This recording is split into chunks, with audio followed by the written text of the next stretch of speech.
early days of my association with the WSPU occurred an event which in her pride the writer must recount ere the pace becomes such that a personal reference would be unthinkable, namely the formal introduction to the Suffragettes of the March of the Women, to which Cicely Hamilton fitted words after the tune had been written, not an easy undertaking. A suffragette choir had been sternly drilled, and I remember Edith Craig plaintively commenting on the difficulty of hitting a certain E flat.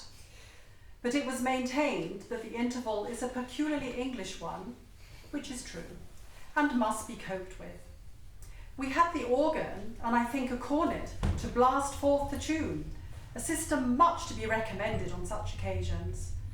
And it was wonderful processing up the centre aisle of the Albert Hall in muse-dock robes at Mrs. Pankhurst's side, and being presented with a beautiful baton encircled by a golden collar with the date 23rd of March 1911. It was, I think, in connection with this monstrous piece of trickery, for Mr. Asquith had ceased not to promise that in this Parliament the women were going to have a square deal, that a great window-breaking raid was planned. It was to be timed so as to lodge some 150 of us in Holloway simultaneously, which we knew would put the government to considerable expense and inconvenience. And one of the most enchanting, certainly the most comic of my magic lantern slides, shows Mrs. Pankhurst training herself to break a window. As dusk came on, we repaired to a selected part of Hook Heath, a far from blasted heath, indeed, owing to the golf course, a somewhat over-sophisticated heath that lies in front of my house. And near the largest fir tree we could find, I dumped down a collection of nice round stones. One has heard of people failing to hit a haystack. What followed was rather on those lines. I imagine Mrs. Pankhurst had not played ball games in her youth, and the first stone flew backwards out of her hand, narrowly missing my dog. Once more we began at a distance of about 3 yards, the face of the pupil assuming with each failure, and there were a good many, a more and more ferocious expression.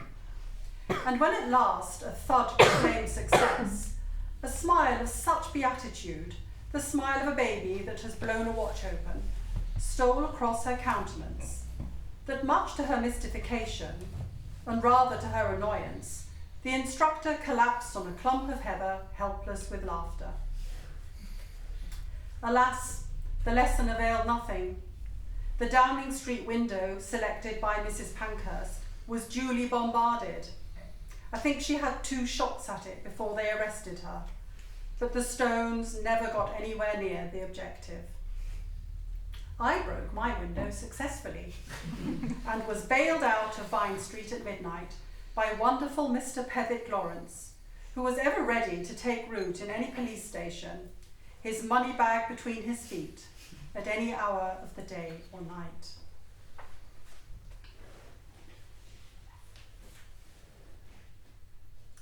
I have often reflected that during those 2 months in Holloway, for the first and last time in my life, I was in good society. Think of it. More than 100 women parked together, old and young, rich and poor, strong and delicate, one and all divorced from any thought of self, careless as to consequences, forgetful of everything save the idea for which they had faced imprisonment. Among them were elderly gentlewomen. Mrs. Brackenbury was 78, unfit for the rigours of prison life. Young professional women who were deliberately snapping in two a promising professional career, made possible by God knows what heavy sacrifices.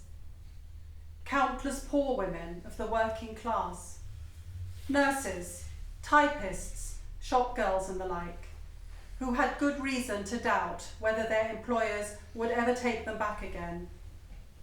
but of that they never spoke, perhaps never even thought in Holloway. No wonder if some of us look back on that time with thankfulness and with awe, for where else on earth could we have scraped acquaintance with the spirit that in those days had pitched her tent in Holloway Prison?